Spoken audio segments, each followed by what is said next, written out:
사도신경으로 우리의 신앙을 고백하시겠습니다.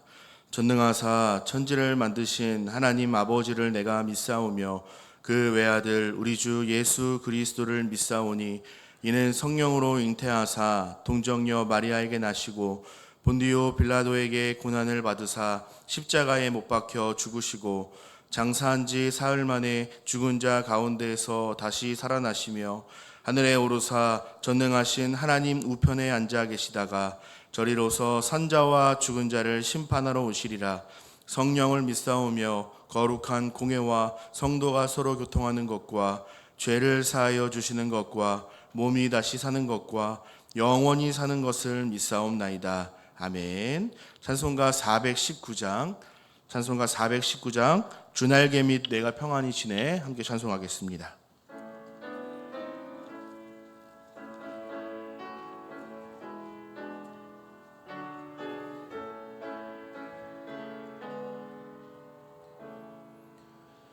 주날개 및 내가 편안히 쉬네. 밤 깊고 비바람 불어쳐도 아버지께서 날 지켜주시니 거기서 편안히 쉬리로다. 주날개 및 평안하다. 그 사랑 끊을 자니뇨. 주날개 밑 내 쉬는 영혼 영원히 거기서 살리. 주날개 밑 나의 피난처 되니 거기서 쉬기를 원하노라. 세상이 나를 위로치 못하나 거기서 평화를 누리리라. 주날개 밑 평안하다. 그 사랑 끊을 자니뇨. 주날개 밑 내 쉬는 영혼 영원히 거기서 살리.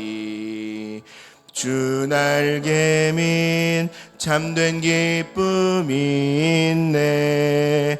고달픈 세상 길 가는 동안 나 거기 숨어 돌보심을 받고 영원한 안식을 얻으리라.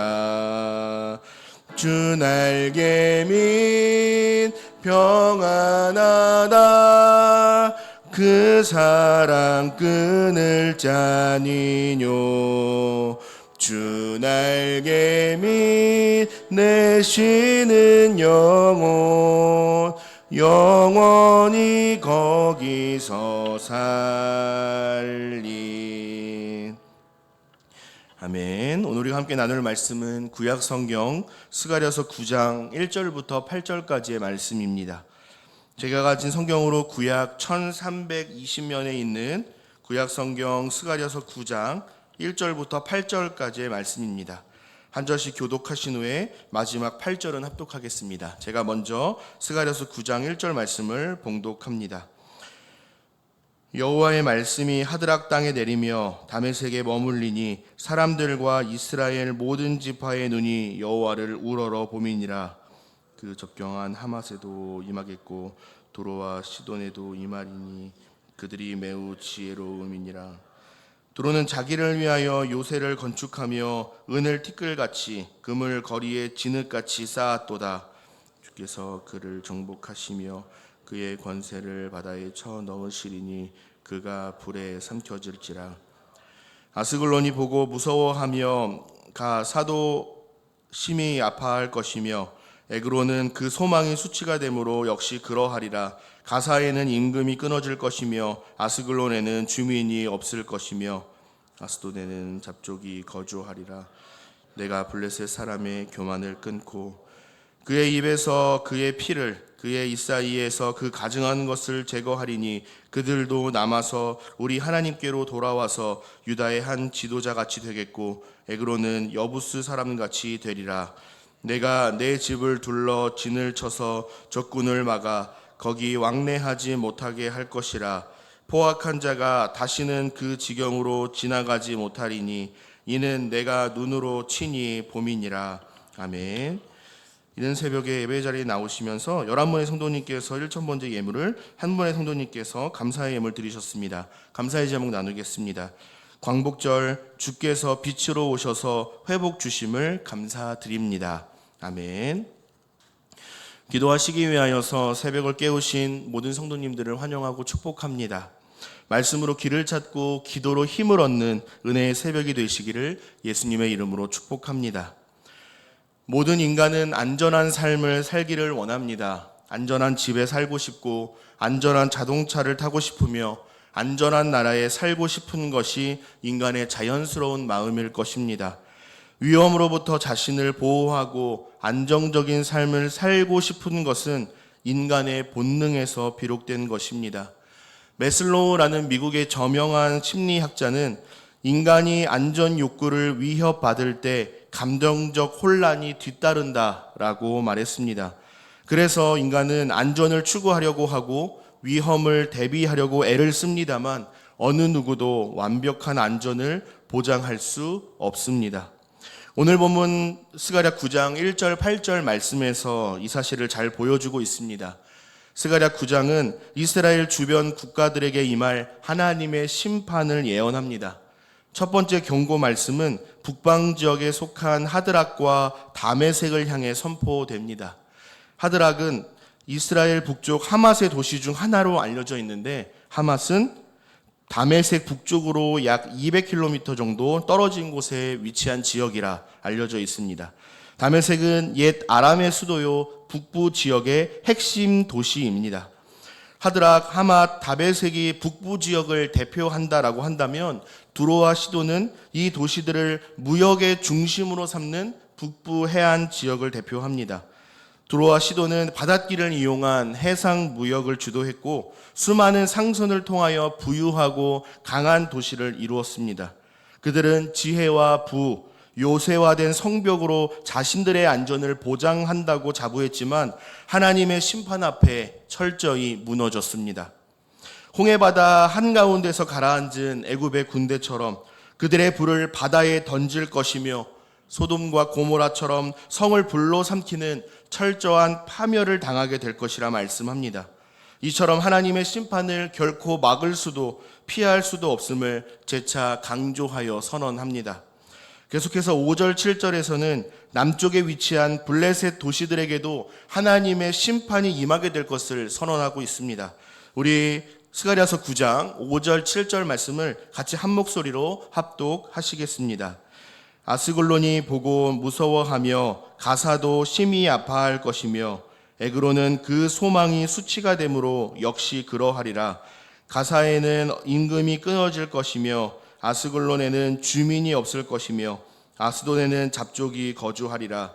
내가 블레셋 사람의 교만을 끊고 그의 입장에서 그의 피를 그의 입 사이에서 그 가증한 것을 제거하리니 그들도 남아서 우리 하나님께로 돌아와서 유다의 한 지도자같이 되겠고 에그로는 여부스 사람같이 되리라. 아멘. 함께 읽으신 이 말씀은 블레셋의 아스글론, 가사, 에글론을 향한 심판의 말씀입니다. 여러분은 이스라엘과 블레셋의 관계를 잘 아실 것입니다. 이스라엘에게 있어 블레셋은 매우 위협적인 존재였습니다. 침략도 참 많이 당했습니다. 눈에 가시 같은 존재였고 당장이라도 사라졌으면 하는 원수 같은 관계였습니다. 그런 블레셋을 향한 하나님의 심판의 말씀이 선포되고 있습니다. 스가랴 선지자는 6절 하나님께서 블레셋의 교만과 포악함을 끊어내실 것이라 선언하고요. 또 7절에서는 가증한 것이라는 표현이 등장을 하는데 이 가증한 것을 해석하는 학자들의 의견이 분분합니다.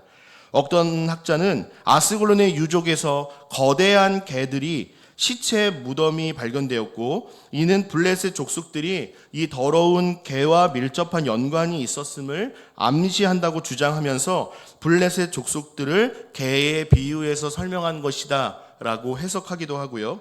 어떤 학자는 입의 피와 이빨 사이에 가증한 것이 이 제물의 피를 먹었던 블레셋의 부정한 의식을 가리킨다라고 해석하기도 합니다. 또 다른 학자는 이 가증한 것이 시크즈라는 히브리어로 쓰였는데, 이는 우상 숭배를 묘사할 때 사용하는 단어로서 이스라엘의 배교나 블레셋의 우상 숭배와 관련이 있다라고 해석하기도 했습니다. 이런 다양한 해석 가운데에 결국 스가랴를 통해 선포된 하나님의 심판 선언은 블레셋의 교만과 탐욕, 부정함, 우상 숭배 등을 심판할 것이고, 심판을 피하고 막을 수 있는 유일한 방법은 하나님 앞에 나와 악한 행동을 멈추고 회개하고 돌아올 때 회복을 경험할 수 있을 것이라고 선언합니다. 바벨론 포로기를 통과하면서 삶이 회복되는 것처럼 보였지만 이스라엘 주변에 있는 나라들의 침략으로 이스라엘은 참으로 힘겨운 시간을 보내야만 했습니다. 하지만 하나님은 이방 나라에 대한 철저한 심판을 예고하셔서 이스라엘의 회복을 허락하십니다.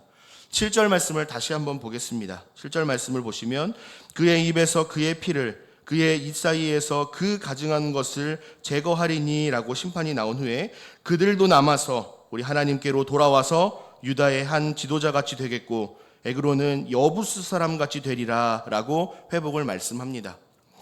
하나님께서 자신들의 백성을 지키시고 포악한 자들이 다시는 침범하지 못하도록 지키시고 보호하신다라는 하나님의 약속이 담겨져 있습니다. 단순한 군사적인 안전과 보호가 아니라 하나님의 언약을 반드시 끝까지 성취하시는 하나님의 성실하심, 신실하심에 근거한 안전을 말씀하시는 겁니다. 한 걸음 더 나아가서 우리 하나님은 사랑과 자비의 하나님이십니다. 하나님은 언약 백성들을 지키시고 보호하실 뿐만 아니라 이방 적국을 반드시 심판하시는 하나님이십니다. 하지만 하나님의 사랑은 유다 백성뿐만 아니라 심판이 예언된 이방 나라들에게도 회복의 은혜를 베풀어 주시는 하나님의 성품을 잘 보여주고 있습니다. 블레셋은 이스라엘의 눈엣 가시오 원수 같은 자들이라고 말씀드렸습니다. 그럼에도 불구하고 남은 자들이 하나님의 심판의 대상이 아니라 하나님께서 선택하신 유다 백성들과 같은 신분을 얻게 될 것이라 놀라운 말씀을 하십니다. 여부스는 다윗이 수도로 삼았던 지역인데 여부스 백성들은 다윗의 시대에 하나님의 백성으로 흡수되었습니다. 나아가 하나님을 경배하는 성소가 되었습니다. 이처럼 에스골론은 이전의 여부스 백성들처럼 하나님의 백성이요 하나님의 성소로 인정될 것이며 여호와 하나님의 자비와 사랑을 경험하게 될 것이라 회복의 말씀도 이어서 선포하십니다. 이어서 8절에서는 블레셋의 죄악을 정결케 하여 하나님의 성전으로 인도를 하십니다. 신이 성전에 도착했다, 또 성전에 임재한다라는 말은 승리를 거두고 왕권을 굳건히 세웠다라는 기쁨의 소식을 의미하는 표현입니다. 8절 말씀을 쉬운 성경으로 보니까 내가 오고 가는 군대들로부터 내 성전을 지키겠다. 내가 지킴으로 그 누구도 다시는 내 백성을 해치지 못한다라고 기록하고 있습니다. 이는 하나님께서 임재하셔서 함께 하시며 보호하신다라는 주권적인 약속입니다. 특별히 8절 끝부분에 내가 눈으로 친히 보민이라 라고 선언을 하는데, 이는 무슨 일이 있더라도 반드시 눈동자같이 내 백성을 지킬 것이라는 이 하나님의 주권적인 의지를 잘 보여주고 있습니다. 열국을 향한 하나님의 심판과 회복의 말씀을 우리의 삶 속에서 어떻게 적용할 수가 있을까요? 크게 적용점 2가지만 말씀을 드리고 말씀을 마치도록 하겠습니다. 첫 번째는요, 우리는 죄의 심각성을 항상 기억해야 합니다. 열국이 심판을 받는 이유가 무엇입니까?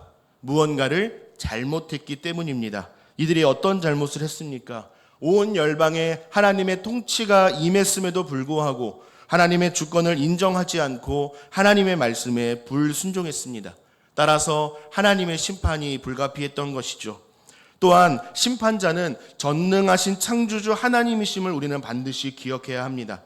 심판 후에 회복의 말씀이 선포되었다라고 해서 어차피 하나님께서 또 회복시켜 주실 텐데 사랑의 하나님, 은혜의 하나님께서 용서해 주실 텐데 라고 생각하면서 하나님의 마음을 아프게 하고 분노케 한다면 하나님의 성품을 잘 모르는 사람이라고 할 수 있겠죠.